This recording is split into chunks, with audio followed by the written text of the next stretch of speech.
Welcome, everyone, to another broadcast of The Soul of the Everyman on the Artist First Radio Network. All past shows are podcasts. Find them at artistfirst.com. We welcome your questions and comments. Please use DJ at artistfirst.com. Ladies and gentlemen, here they are, Michael and Margaret Lyons. Thank you very much, EveryMan. And I am Michael Lyons. Mm-hmm. I'm Margaret. And I'm drawing a blank. Hmm? No, it's okay. A rarity, folks. No, okay? it's loading from the back. Oh, indeed. Now. Yeah. Mm-hmm. Sometimes you just have to circle around and leave the audience wondering what the hell you're talking about. It's okay. It's okay, because we're coming back now. It's all about the mystery. Well, we're coming back now. So we are going to come back now, and we are going to talk about an interesting quote that I guess you came across in perusing. You should give the backstory. How did you come up with this quote? Oh, well, a thought occurred to me as I was observing something, and it had to do with how people perceive power. What is their perception of power? And it usually, for most people, is more of a conflict dominance issue. 110, 220, that kind of thing. And you appear stronger or more capable of forcing whatever. It's a forcing of it. And that's not what power actually is. So the subject is power. Right, but it comes down to your ability to choose. Because without the ability to choose, it just doesn't matter. Because that means that you're almost programmed to go into the way you're supposed to respond. So we're kind of jumping into the middle, which we do sometimes. Well, you asked. I did, but that's okay. So the context of our show tonight will be power, and really the way people perceive it, the way people attempt to project it or to gather it, and then sort of the idea of where we think, at least, where true power actually is. And we have a quote. Do you want to just run into the quote? Oh, sure. It's from our powerful friend Eckhart Tolle. Eckhart Tolle. It's a little guy, very soft-spoken. You don't have to be loud when truth resonates. It's true. Power over others is weakness, disguised as strength. True power is within, and it is available to you now. Eckhart Tolle. And I think there's a couple of interesting things here. Of course, Tolle, of course, refers always back to the now. And if you, as with all things, power included, it all occurs in the now. And I think people very often, Margaret, people talk about power in both the future and the past.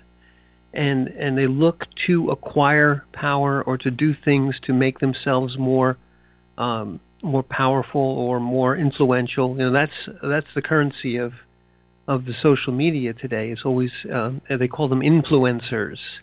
You become an influencer based on some metrics, usually the number of people who are ostensibly following you, and these are all. It's like Bitcoin on steroids. It's just so vaporous at the end of the day. If you really think about it, there's this nebulous, ill-defined group of tens or millions that quote unquote are following you. Although typically when people are looking at social media, they're just going from one thing to the next and barely even noting where it's coming from. But quote unquote, they're following you. And then if you have enough of these nebulous things, they all add up into something called, you're now an influencer, and you've got power. And the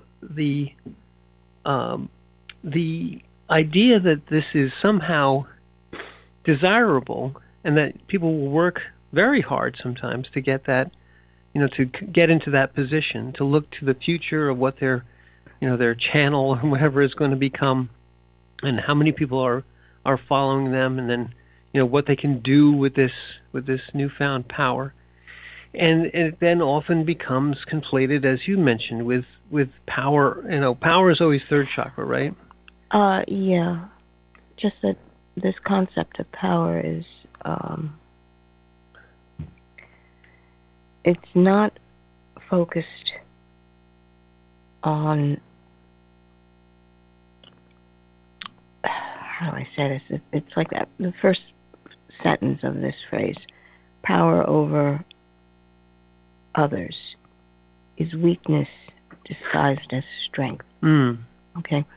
So, strength at that point is considered something that you actually somehow control other people, and then it becomes equated with power. And that sort of domino effect is an assumption, without anyone actually sitting there and defining. And defining what? I mean, that's probably a good thing to jump into a little bit as well. Yes, and most people want to feel like they're strong. Like I don't want to appear weak. I want to appear strong.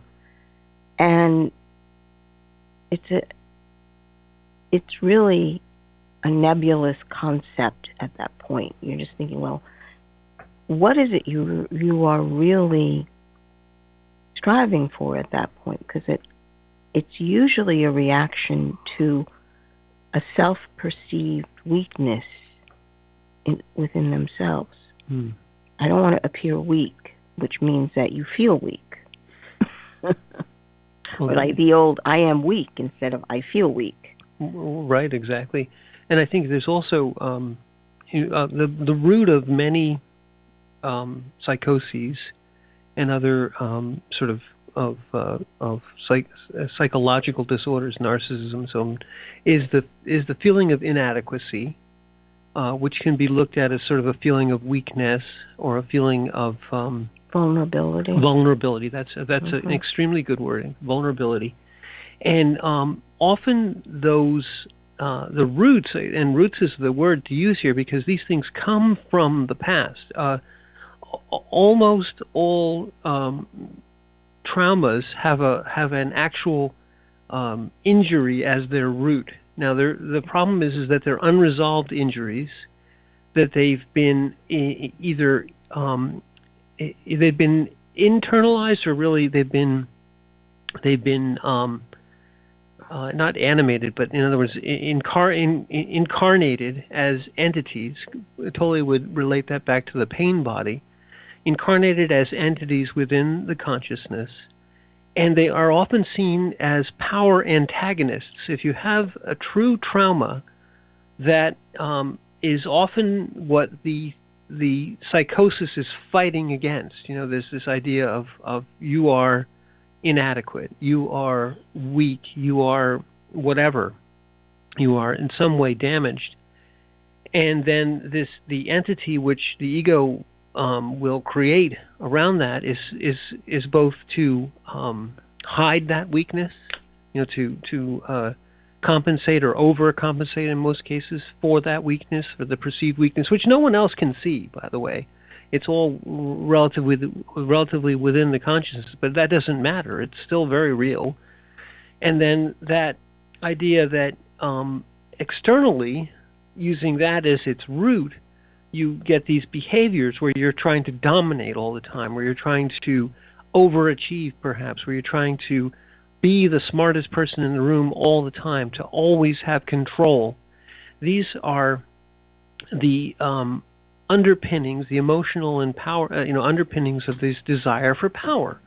And then looking for power over others is oftentimes just that expression of trying to control this perceived weaknesses and injuries within the psyche itself. So you have this really odd internal dynamic, which then turns into this, these psychoses, neuroses, narcissisms, other antisocial behaviors externally.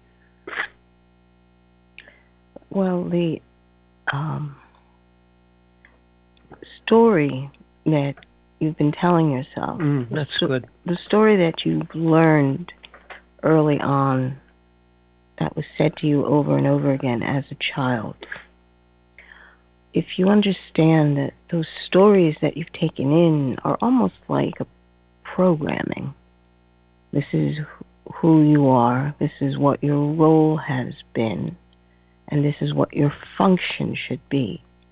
So everything comes down to, well, what function are you fulfilling, or what role are you fulfilling? And if you have neither role nor function, then you have no worth. And that's a terrifying thought for a small child, because small children are looking or open, wide-eyed, waiting to receive love, just love. And they give love, usually without any kind of reason. I love you. And it has nothing to do with what you did or said or whatever, because that's when they begin to learn that, well, this person is feeding me, or I'm getting, this is my nanny, so I'm going to be loving that person. Or, this is the role that this person has in my family. I have to love them as that role, an older brother, a younger sister, et cetera, et cetera. And that really gets in the way of the simple interaction that humans have always been capable of. But when you begin to realize that you've got an auto program running in the background of how you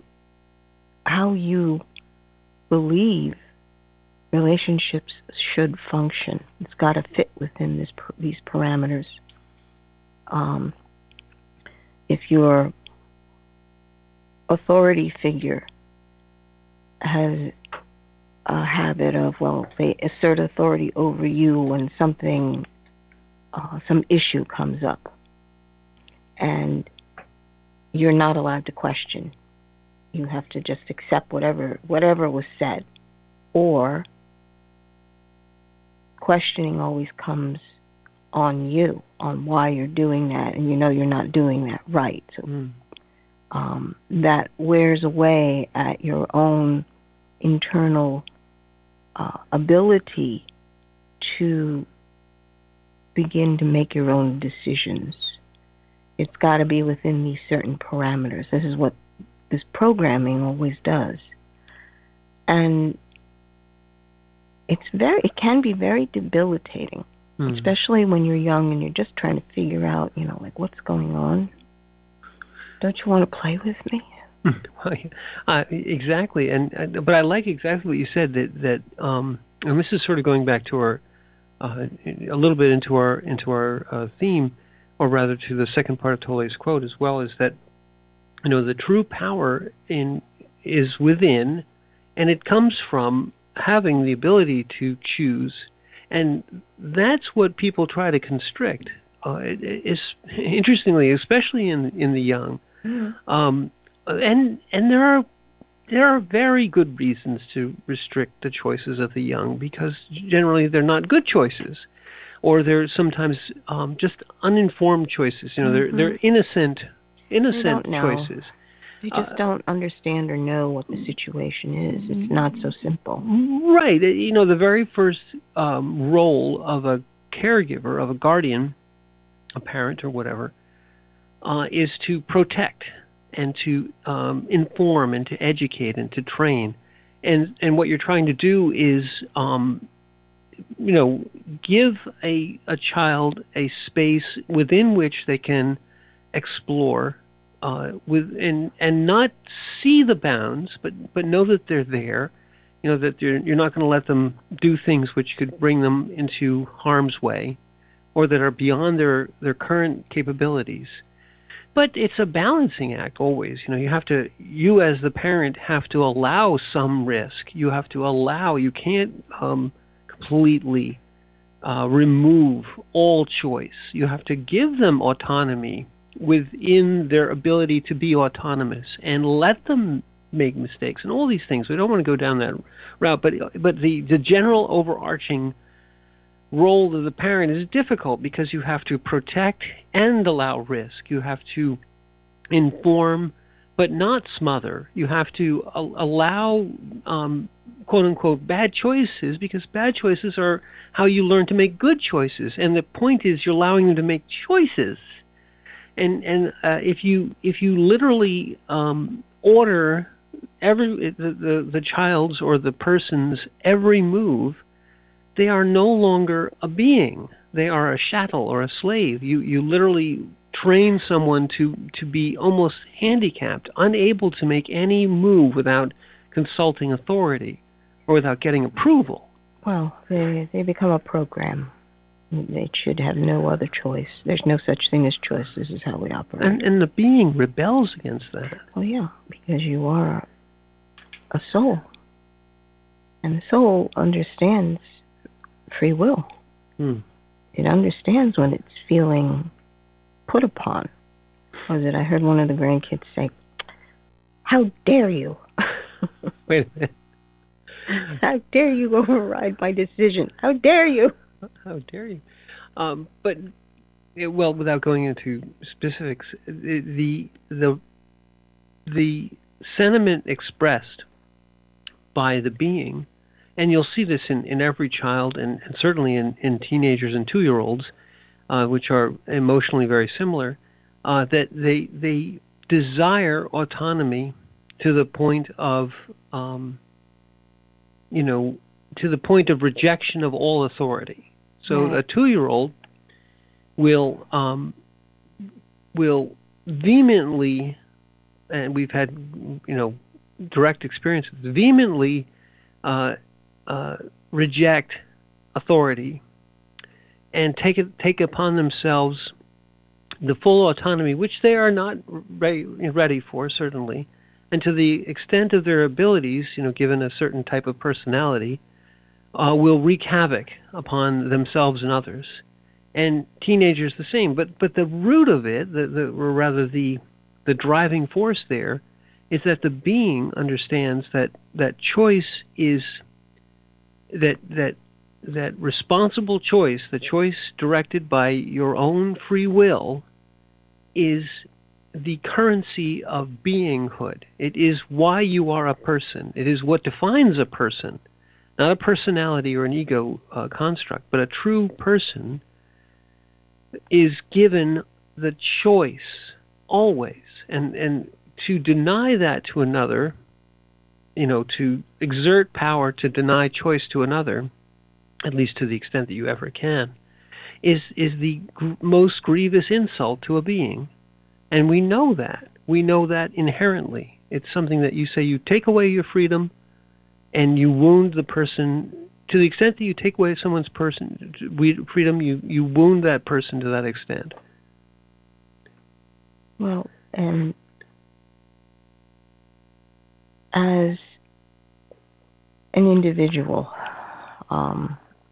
autonomous person, this is what you are trying to teach to a young one, to come into that, because they're very dependent, of course, when they're little. And you take your moments. Maybe that's the best way to put it, because they're not ready for all the teachings that you want to give them. In your head, you may have even set up this schedule of things that you want to be able to teach this child when, et cetera, et cetera. Maybe, I don't know, maybe you've read a whole bunch of books that said, this is the way it's supposed to happen. There are lots of books like that. And there are many books like that, yeah. It's a suggested guideline, if I might just kind of remind people, because individuals are just that. They are all different and all unique. So if you are in this love relationship with this young one, you take that into account because you realize that each soul has gifts within, and they're usually unique. And that's your job, is to begin to delve into and with this person, this little person's life, and help them recognize what these gifts actually are and begin to point the way of how to bring that into a fullness, a maturity. Very tricky. Parenting is just the hardest job you'll ever have. True, and I think the other, underlying all of that is what you said before, is that you have to teach them, that they have the choice. The importance. Exactly. Some of the work that you were doing with young children, earlier last year, whatever, was a lot of it was to give them, to empower them with the idea of choice. You have every child's life, if you're the caregiver, the parent, the teacher, whatever, you will come against situations where they are having a little bit of a meltdown, let's say. Mm-hmm. And or there's some existential challenge. This one wants a toy, and this one can't have it right now because someone else is sharing this. Someone else is having the toy, and there's a conflict, and when you have a conflict with children, either with themselves in a situation or with themselves with another, there's an immediate desire to settle it. To be the authority, to be the power in the situation, to say, don't you cry about that. You're not upset, or I'll give you something to be upset about, or you sit down and you stand over here and you take that toy and you wait till I tell you that you can have it. And people do this, and it's very well-meaning because the situation will explode very, very rapidly. You go from what appears to be, by all intents and purposes, a calm situation where everyone just seems to be busily doing whatever, and then all of a sudden it just, over in this corner of the room, it just erupts, it goes off. Now, if you're aware and well trained as a parent or as a teacher, you can sort of sense what's going to happen, and I know you have these senses where your Mama G's got eyes in the back of her head, top of her head, bottom of her feet. She's got eyes everywhere. She knows what's going on. But if you're suddenly confronted with a situation which you weren't expecting, there's a lot of internal ego power issues that can then be stressed in your own self. You see that this child is just melting down, or the two of them are just at it. They're either going to fisticuffs or wrestling or throwing things, and you immediately want to regain control of the situation. Let's say you wanted them to stop screaming, or stop acting out, or stop throwing something. Or ideally, what you're doing is intercepting before any of that starts. You could see it build. Sure, but if it doesn't, if you're suddenly confronted, the temptation is to exert power, and what you're doing there does not help them. You as the parent or the teacher, sitting everyone down and reading them the riot act and telling them, you do this and you do that and you do the other thing and you stop, and yes, the situation is settled. Everyone's terrified of you, but what you've done is not given them any sort of vehicle or mechanism to act as an adult would act, which they're not adults, but as an adult would act, to both internally be able to make choices about the situation themselves. Okay, well, I wouldn't like if somebody snatched this from me, so I'll be nice to this person, and I'll ask them nicely if they would share with me, all the things all the mediation effects, the way people get along with people in good circumstances, or if it's not a conflict, that they themselves internally can say, well, I'd like to do this, but I know I have to do that, and so I'm feeling a little upset about it, but I'll let myself feel upset and not be upset and not act out. All these things, all these skills, which hopefully, if we've learned them over the years, we can employ in ourselves. They need to be inculcated at that stage. And if you just settle their hash and give everyone, a tongue lashing and sit them all down, and everyone's just stand straight, eyes forward, you've used power, and you've shown them nothing. And you haven't educated. You haven't actually shown them that they have the power, that they can make the choice. Okay. When you say settle their hash, what do you mean specifically? Well, there's a conflict, and you just say, look, you stop it, you sit, you don't talk, you don't talk. You're just settling it all. You are literally, instead of allowing them to work it out under guidance, you're just settling it for them. So you're basically taking all the choice away from everybody. Right.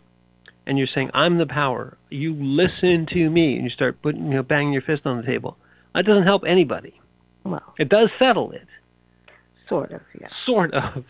It becomes a background burble at that point. And then Exactly. There's usually another explosion after, because nothing has been processed. Right, and you've pushed it all down. Mm-hmm. But you're exactly right. All you've done is push it down. Mm-hmm. And that's interesting, because that's an indicator of how the adult has been trained to handle conflict. Mm-hmm. Yes, indeed. And how psychoses and traumas are born. Right. Well, this is how you pass it on to the next generation. Exactly so. You shove all those feelings down, and don't you bring those up again. Anger is not permitted in this house.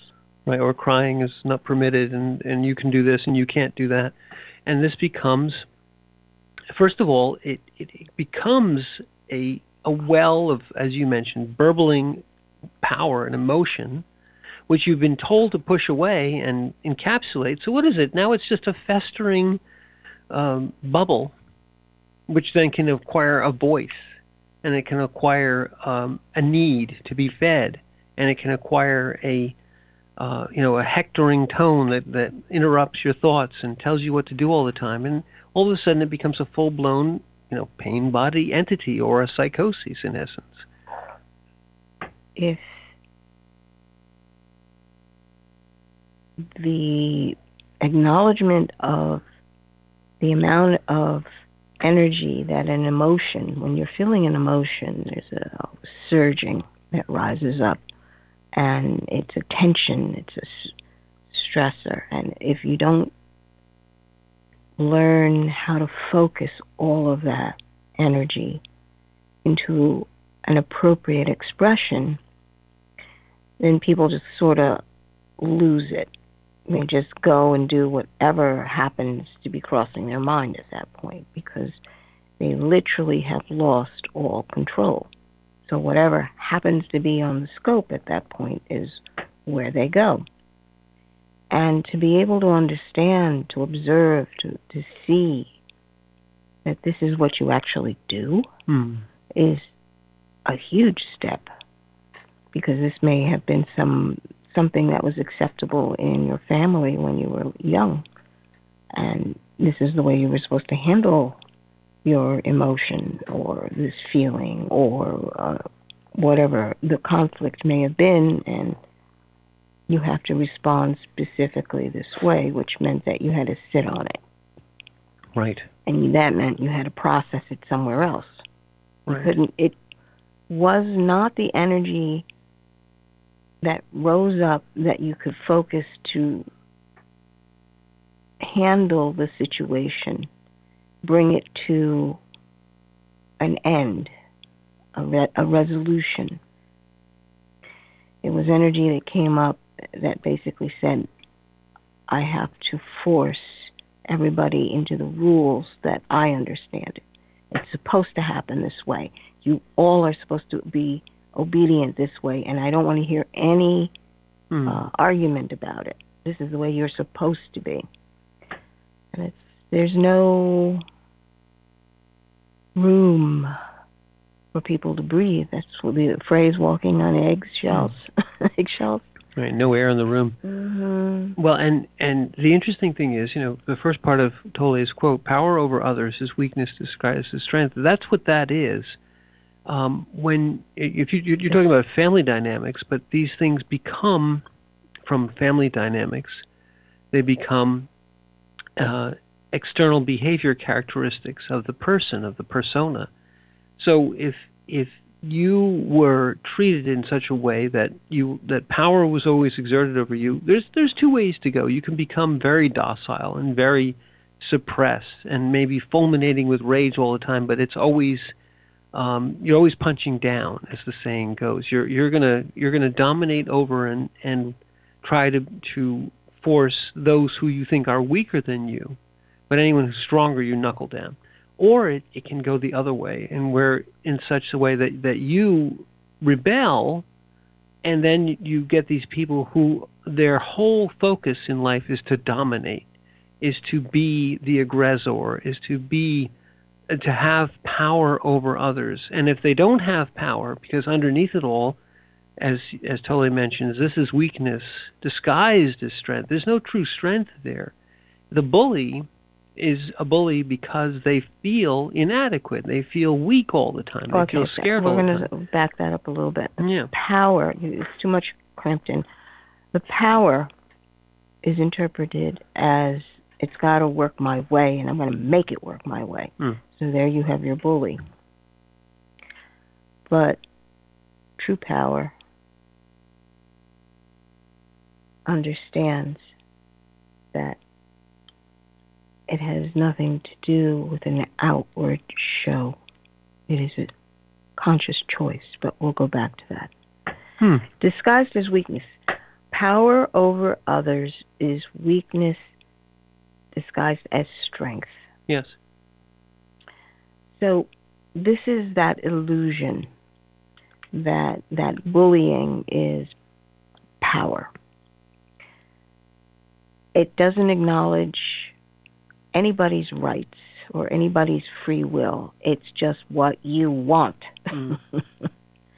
So you may make people afraid physically that they're going to get hurt, but it doesn't mean that they're truly giving in to you and believing that somehow you're strong. You're just a bully in their eyes. And that's lower than being truly weak. You have no dignity. You have no honor as a human being. You're just a bully. And has that been your experience? Is that the only way you felt that you were powerful, is by bullying other people? Because it's a lie. And you see this writ large, when it becomes inculcated in a culture, and you have the strong man, the tyranny, the unitary rule, the unquestionable dictator, where their word is life or death, the emperor of Rome, or some tyrannical communist dictatorship or something of that nature. There is this idea that your life is no longer your own. It belongs to the state, or it belongs to, you live only at the whim of another. You have no freedom whatsoever. And if you look at the most rigid of totalitarian regimes, they're always concerned with every move, every thought, every word, every utterance, is to be controlled. And any expression of nonconformance is, the penalties are severe. Everything up and including death. Just to nonconform. So these are the end game, or the epitome of the actual absolute apex of this idea of weakness disguised as strength. These regimes topple, generally from within, but sometimes from without. And the reason that they do is that they're incredibly weak at their core. They don't have no one individual within that whole structure. And what Margaret just said, no one actually believes that this is what should be. In fact, everyone in their heart of hearts realizes that this is a tremendous offense to the being, that it's the most incorrect way to do things. Yet they'll give the lip service to it under the threat of pain and death, but you can't trammel the spirit. You can't enslave the actual inner thoughts. The actual will cannot be enslaved this way. And no matter what, and Solzhenitsyn said it, you're never a prisoner in your own mind. You can always think free thoughts, regardless of what they do to your person and your body. Unless you yourself lock yourself down in your mind. True, but that, although that's a choice, it can be a trauma and a psychosis, but it is still a choice. Well, it's understanding the power of choice, the true power that each human being actually has, and the ability to make the choice.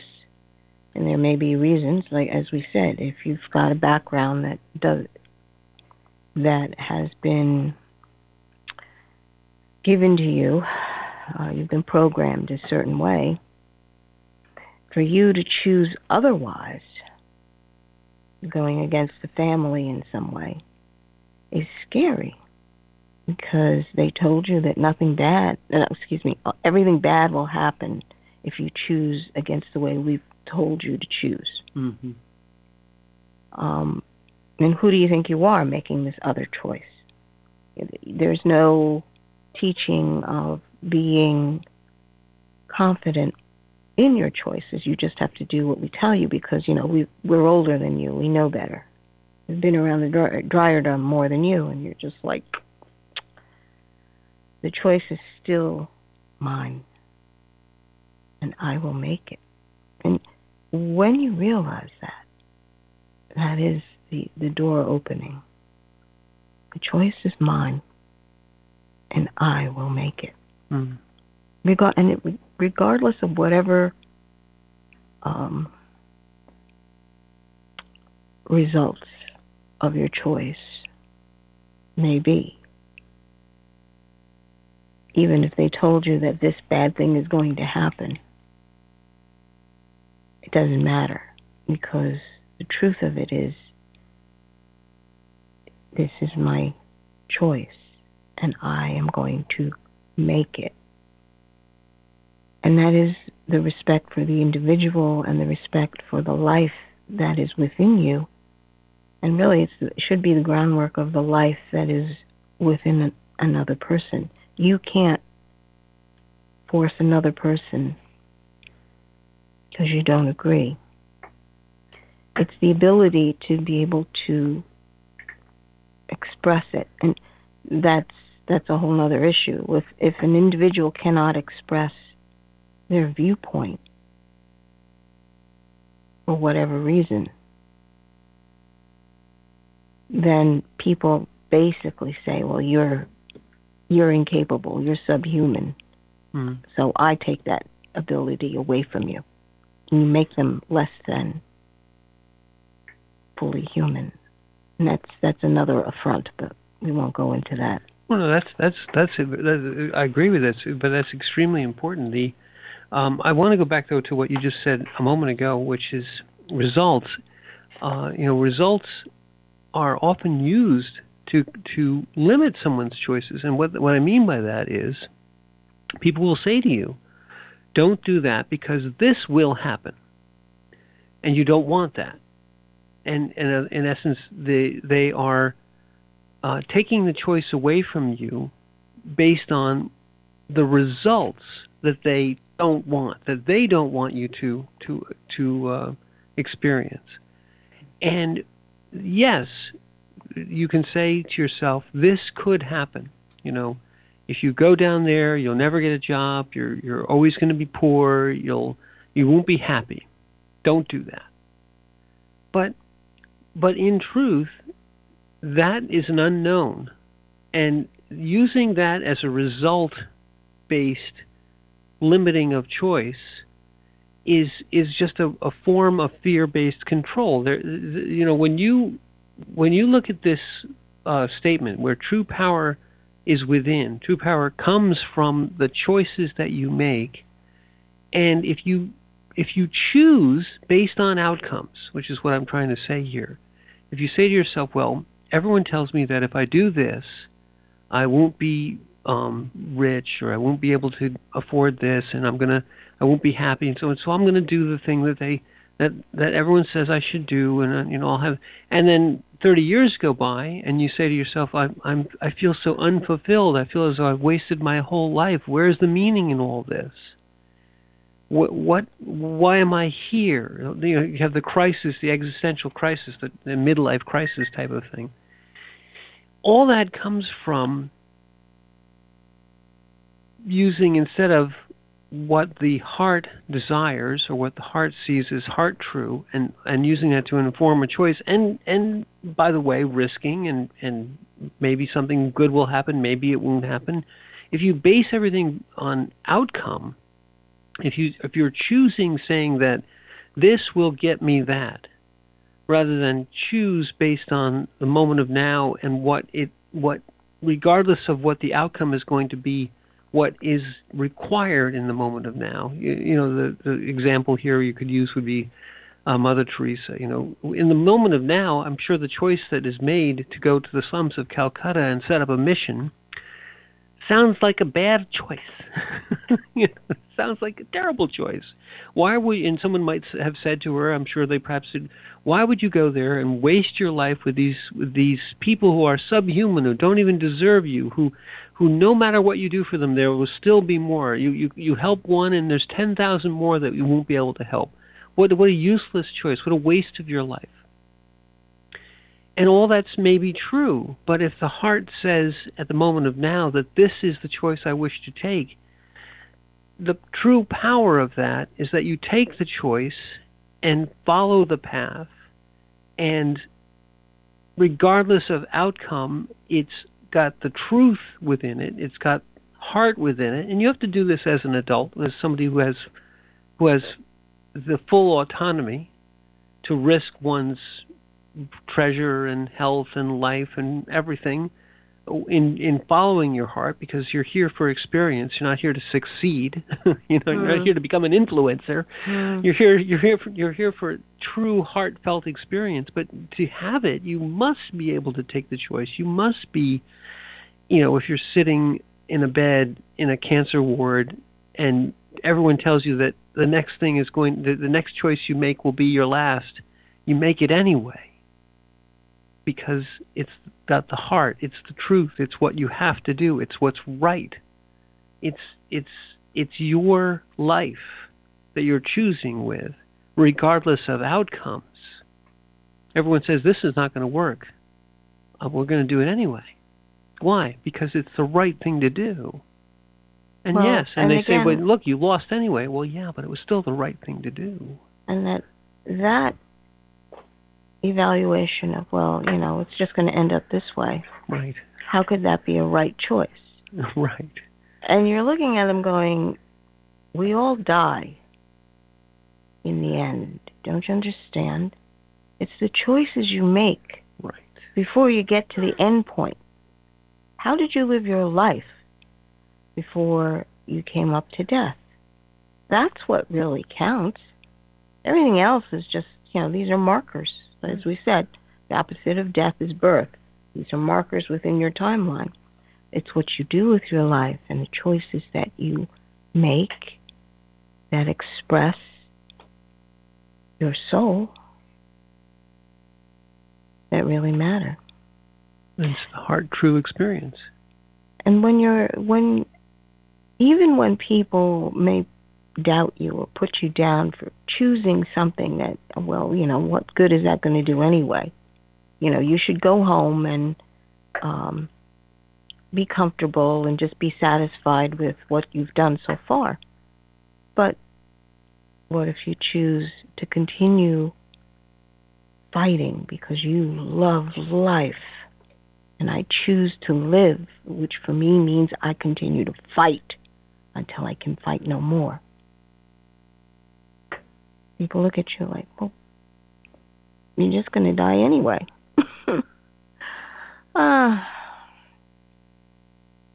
You wonder how these people will approach the end point of their own lifetime. And I think you wonder, you don't say that, you say...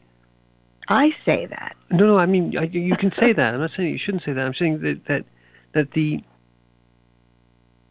given the incredible opportunity to make a choice which matters, and every choice does, but when you're living in the moment of now, every choice matters. But be given that incredible, precious gift, and to say instead that, well, I don't know if I want to do that. That sounds hard, and you're looking at outcomes matters not at all when you're there for the experience of the moment of now. But unless you realize that, then you're continually saying, well, I'm just weighing the odds here, and this looks better than that, and if I do this is going to happen. I'll do that, and then you're just thinking your way through life. And you're not experiencing life. And when you get 30 years on and you've made every safe choice and you've risked nothing, and you say, where's the meaning in my life? Why am I here? Why is what purpose do I have? And I would say that in that moment, if you finally realize it, the purpose was to experience and risk and follow your heart and choose not based on outcomes. If you're given the precious gift of a very short time to choose and to live within, it becomes very clear. But it should be clear, and if you're educating people properly, you have to look at them and say, look, the power to choose is the only power, not the power to determine outcomes or to think whether, if I do this will happen, and if I do that, and everyone tells me I should do this, and I should, I want to have the right things and be the influencer and do all.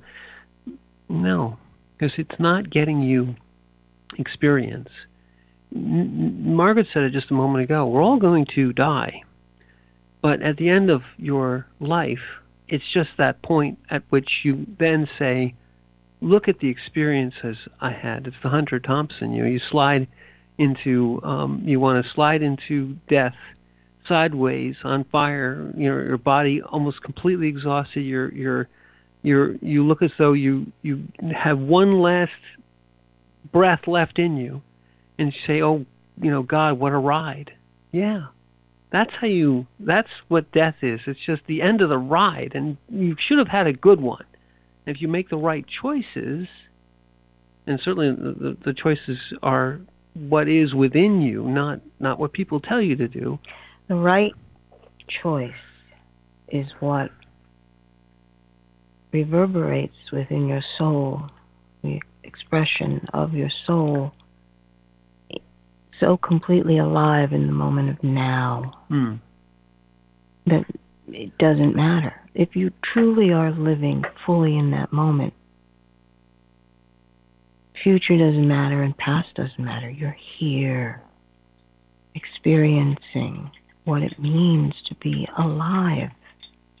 You're alive. You can't put words on it. That's where the mistake comes in. That somehow it's got to be this very poetic description or a check off on a bucket list. It's something unusual. It's like, no. Every moment you have the choice of experiencing fully what is unfolding in front of you now. Do you choose to experience it? And it can be very, very simple things. Like watching the birds alight on a branch, and then suddenly they begin to sing. Things that you've seen, little animals, squirrels and chipmunks just kind of running by, and you're watching how they make this motion. how furry they are, what color they happen to be, what are they eating. It's just, you're there, and you see it. You feel the breeze, you smell the drying leaves, and you see the clouds move, and the shimmer of the fallen leaves on the ground. Just present. You're so present that nothing else matters. Instead of sitting there going, okay, well, I'm going to have 10 minutes of awareness right now, and then I'm going to go back and I'm going to schedule it in. Yes, I'm going to go pick up the children and go get some gas and da da da da da. But what you just said, the observing in the moment of now, that's the true power. That's, you have no power over others. You shouldn't want it. You have no power over outcomes. You have no power over outcomes, regardless of what people tell you. You have no power over the past. The past just is. And you have no power over the future. The future is just going to happen. And that's not to say that you step in front of a bus with your eyes closed, a speeding bus. Don't do that. That's a bad idea. But in the moment of now, the true power is the choice of how I feel and what I'd like to do next. And in consulting in the presence of being, in the presence of now with the heart. And you will find that thing will be what no one else wants, because it's your choice. And you may find others along the way who've made similar choices, and they may become your best friends or your worst enemies, but that's not the point. The point is that power is the only power you have. And it's available, as Tolle says, available to you now. And when he says now, he really means now. Mm-hmm. And, I mentioned Thompson before. He lived his life like a crazy person, but he lived it fully and completely at the speed of now. And when we wrote our book about Christopher, one of the things we said in there is that Christopher lived at the speed of now. His instinct, his life this time around was informed by many before it. He was an old soul, and he understood that now was the only time when you did anything, and that if you wanted something, you did it immediately, now, with full presence and intent, and without any regard for outcomes. Well, that's challenging to deal with as a parent, but it belies the true power of that form of living. You don't consult, you don't look for outcomes, but you do live in the moment of now, and you do have the experiential life. Now, maybe it's a very short one, but that's not important. The length of it is not important. The experiences are. And guiding someone to not risk their life every 10 seconds is important, and we did that as best we could. But you don't want to trammel that or in any way take that away from that person, because they have a truth which is precious beyond measure. They already know that now is the time to do everything in it. When you look at your life, and you realize you have some regrets,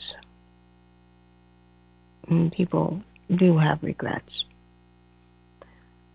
you can choose right in that moment to live a life without regrets. And you can do it right in that moment of now. Because you realize that what's happened in the past is done. Whatever's going to happen in the future is going to come.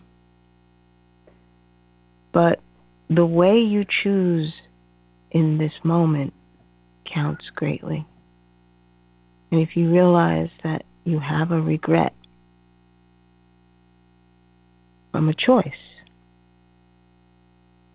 maybe you should stop yourself and reconsider it. Because asking yourself, am I going to regret not taking this opportunity? Will I question I wonder what would have happened if I did take it? Or vice versa. Not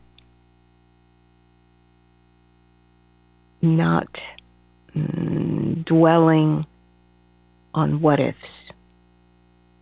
Your heart's telling you you really should do this because you're not gonna be able to live with yourself if you don't do this. Then you do it, regardless of what the outcome is. Or what everyone tells you the outcome's going to be. Well, the projection of what they believe the outcome will be and what actually happens. Usually it's two different things, truthfully. I mean, if you have lived your life at all, you realize that people honestly don't know. They really don't. That's the conceit. Well, they want to tell you they know. They want you to pay attention. But really, when you think about it, the decisions that you're making for your life, you're the one that's going to have to pay for it. They're not paying for it. You're paying for it. So therein lies the question. Are you going to regret this? You're going to have a regret about this choice? Because you're paying for it, whatever the decision is, regardless of what they tell you. It's one of the most important things to teach a child, is that their decisions matter, and they are their decisions, and you will both reap the rewards and pay the price of your decisions. It's just the way life operates, let's face it. It doesn't operate any other way. Any other way, but to teach that at a very young age is so important. You have to say to somebody, you will pay the price for every decision you make. Mm-hmm. But you also reap the benefit of every decision you make, and the important thing is to make the decisions without regard for price or without regard for reward. Just know that they will happen. You will pay a price for everything. You will get a reward or whatever it is, a result from everything. But you make the decisions not based on what will happen, you think, or what might be the price of whatever. You make the decision based on the heart true and asking yourself, is it the right thing? You're right where you're supposed to be, doing exactly what you're supposed to do, and the decision is yours. And the truth of the matter is, if you've been narrowed down to only two roads, you have to be open to be able to see past those two roads. And we've reached the end of our hour. We have no more roads left in this hour. And I'm Michael Lyons. And I'm Margaret. Thank you for listening.